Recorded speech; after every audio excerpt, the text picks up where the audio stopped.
우리나라에 다른 나라보다 심각한 사이비 종교가 하나 있죠. 부동산 불패교라는 사이비 종교를 엄청나게 믿고 있는데, 한번 붕괴를 맞으면은 정신을 차릴 법도 한데 2번이나 쳐맞아 놓고서도 정신을 못 차리고 있다. 그 이유는 뭐예요? 건설사들이 장악한 언론과 거기서 건설사들에게 진딧물 똥꼬 빨아서 진액 얻어먹는 개미처럼 건설사 똥꼬 빨아가지고 콩고물 얻어먹는 전문가들, 혹은 거기서 더 떨어져가지고 막 커미션 받아 처먹는 유튜브에 나돌고 있는 인간들, 자칭 전문가들, 이런 인간들이 부동산 불패교를 계속 믿도록 거짓말을 치고 있는데, 이번에 부동산 불패가 크게 깨질 수도 있겠더라. 예전에는 뭐라고 그랬어요? 집값 폭락은 없다. 그 이유는 뭐예요? 외환위기처럼 경제적 충격이 없다. 또 뭐라 그래요? 경제 위기를 맞은 게 아니니까. 그리고요, 글로벌 금융위기 시절은 대외적인 여건의 영향이 컸는데 지금은 상황이 다르다. 그렇게 보이나요? 자, 외환위기가 왜 터졌을지를 역사를 아는 사람들이라면 다 압니다. 1994년 미국의 금리 인상으로 인해서 이게 신흥국 시장 자본 이탈로 97년에 우리나라의 IMF 위기를 불러왔다. 그런데 지금 1994년 이후 첫 자이언트 스텝이 들어왔다. 외환위기 같은 경제적인 충격이 없을까요? 그 다음에 글로벌 금융위기 시절 집값 하락은 대외적인 여건, 대외적인 여건이 글로벌 금융위기, 말 그대로 세계적인 금융위기였죠. 그런데 대외적인 여건은 이번이 더 심각하죠. 세계적인 인플레 뿐만이 아니라 경기 침체까지 같이 일어나고 있죠. 그래서 세계적인 스태그플레이션이 일어나고 있는데 대외적인 여건에 영향이 없다요? 물가는 그때보다 더 올랐을까요? 덜 올랐을까요? 오일 쇼크랑 비교되고 있는데 없다고 합니다. 무조건 없대요. 왜? 말하는 인간들 봐봐라. 엄청난 위기가 눈앞에 왔음에도 결국엔 지들이 거기서 돈 벌어먹고 있는 인간들이다 보니까 절대 나쁜 이야기 안 한다. 그러니까 저희가 계속 이야기를 했었잖아요. 올해 초에 뭐라고 그랬어요? 연말 기준금리 2% 말도 안 되는 소리라고 그랬죠. 근데 전문가랑 작자들 다 2%래요. 그런데 지금 몇 달 지나지 않아서 2.5% 나왔고, 지금 6월 채 반년도 안 지났죠? 상반기도 끝나지 않았는데 벌써 2.75 이야기 나오고 있고 3%까지 예측이 가고 있어요. 어느 쪽 말이 맞고 있어요? 이해관계에 얽혀 있으니까 거기서 자금 빠지면 본인들도 돈 버는 거 굉장히 타격이 크니까 거짓말하고 있는 거죠. 그리고 침체도 그때보다 덜하대요. IMF 외환위기나 글로벌 금융위기 때보다 충격이 덜하고 기간이 상대적으로 짧다. 왜요? 도대체 뭘 보고 그런 이야기를 하는지 모르겠습니다. 근데 문제는요, 그때보다 훨씬 심각해요. 금융위기 때보다 가계 기업 빚 증가 심각. 자, 보세요. 724조 원이었는데 작년 3분기에 1845조 원입니다. 거의 2.5배 이상이죠.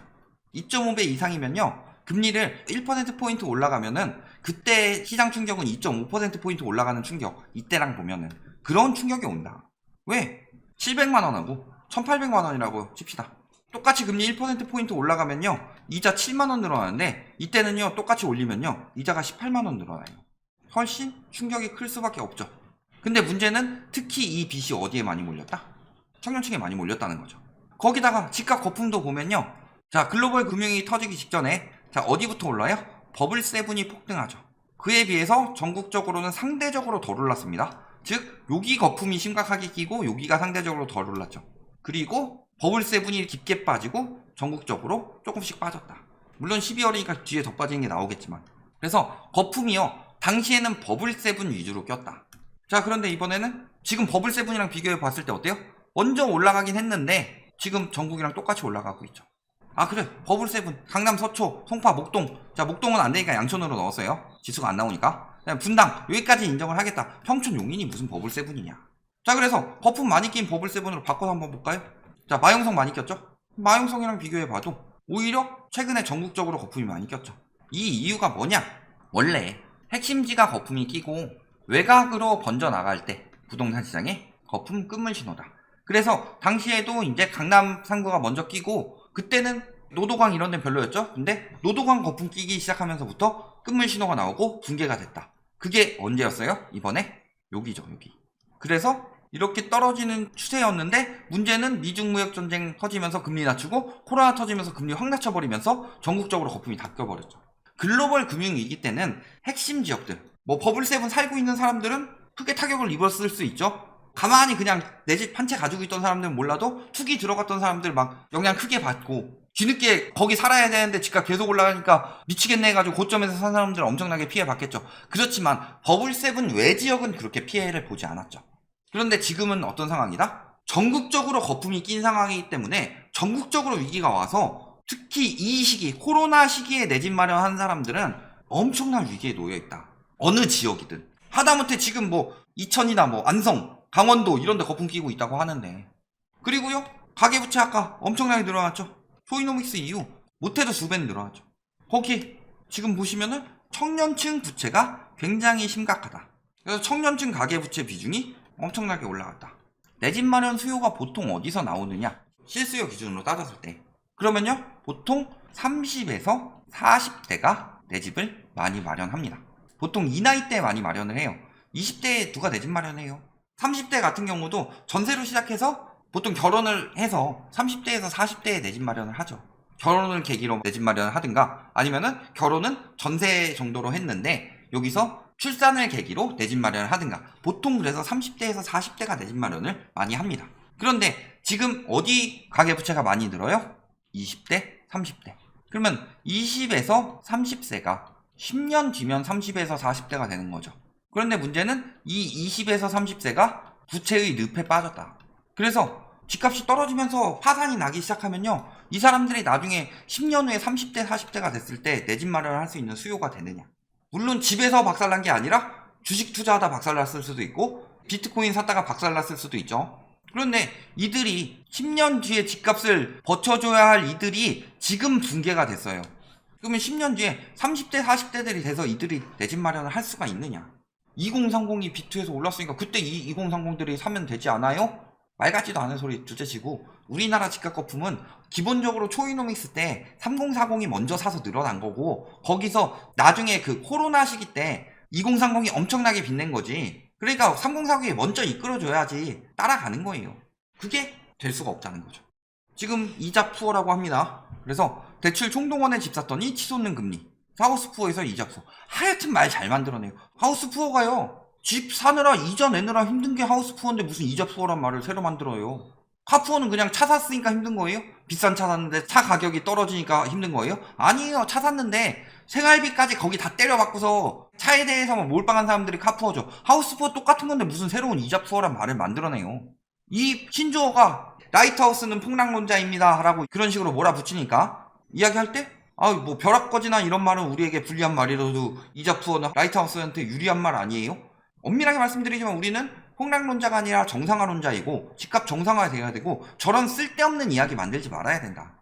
심리 자극하지 말고. 안 그래도 지금 하우스 푸어 힘들다 해가지고 뭐 금리 올라가는 것 때문에 사건 사고 많이 터지고 있는데 즐기고 있나 봐요. 언론에서는. 이들이 그렇게 이끌어 놓고서 회생 신청 급증하고 있죠. 이제는 회생도 안 하고 파산하는 사람들 기업 같은 경우는 아예 파산으로 넘어가고 있다고 합니다. 회생해봤자 답이 없으니까. 근데 정부는 뭐 하고 있어요? 이걸 어떻게 대응을 해야 될까? 그럼 어떻게 해야 돼요? 간단해요. 인플레이션을 억제해야 되고 인플레이션 억제하는데 가장 영향이 큰 게 부동산 가격 억제예요. 자, 예시를 들어볼까요? 집이 10억 하던 게 5억으로 떨어지잖아요. 그러면은 수익률에 따라서 당연히 월세가 떨어질 수밖에 없습니다. 전세도 떨어질 수밖에 없죠. 그럼 어떻게 돼요? 이자 부담이 줄죠. 월세요? 지출이 줄죠. 자영업 똑같이 가볼까요? 자영업 똑같이 10억짜리 상가가 5억으로 떨어지면요, 수익률 생각했을 때 월세 좀 더 낮춰도 괜찮아요. 이자가 높아지더라도. 근데 뭐 하고 있어요? 우리나라 가계부채 문제가 심각하다. 그렇다면은 적어도 내 때 붕괴되지 않도록 한도를 늘려서 대출 더 받게 만들어야지. 이 짓거리 하고 있다. 그다음에 고금리를 저금리 대출로 전환시켜가지고 국가 재원을 써야지.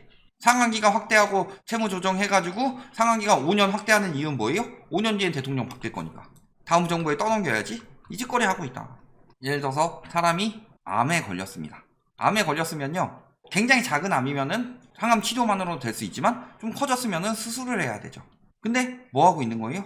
그러면은 진통제 맞아야지 이러고 있는 거예요. 진짜 저 정책들은 암이 안 걸려서 죽을 정도의 정책들이다. 그러니까 이게 나중에 뭘로 돌아오겠어요? 나중에 다 세금 부담으로 돌아옵니다. 세금 부담. 지금 일본 꼴 보이죠? 이런 식으로 하게 되면요, 세수는 줄고요, 부채는 늘어나요? 그러면 어떻게 돼요? 정부 부채든 가계 부채든 늘어난다. 그러면요, 크게 가계부채 터졌을 때 정부 부채 풀어가지고 경기 침체를 막아야 되는데 정부 부채를 이미 올라가게 만들었기 때문에 막을 수가 없다. 그럼 무슨 꼴 나는 거예요? 세수가 감소되고 있죠. 초과 세수에도 살림 적자 나고 있는데 문제는 금리 인상에도 세수가 축소될 것 같고 그 다음에 세제 완화 꾸러미로 세수 감소가 예상되고 있다. 이거 세수 감소시켜가지고 나라빚 늘리면 이거 다 어디로 간다? 다음 세대로 간다. 그러니까 내가 아버지인데 아들이 있어요? 그러면은 아들에게 집을 물려주고 뭐 내가 돈을 모아가지고 유산을 남겨줄 생각이 아니라 내가 아들을 연대 보증인으로 놓고서요 빚내가지고 신나게 즐기고서 죽어버리겠다. 그러면은 아들은 시작부터 족쇄를 다 달고 시작하는 겁니다. 지금 정책들이 그래요.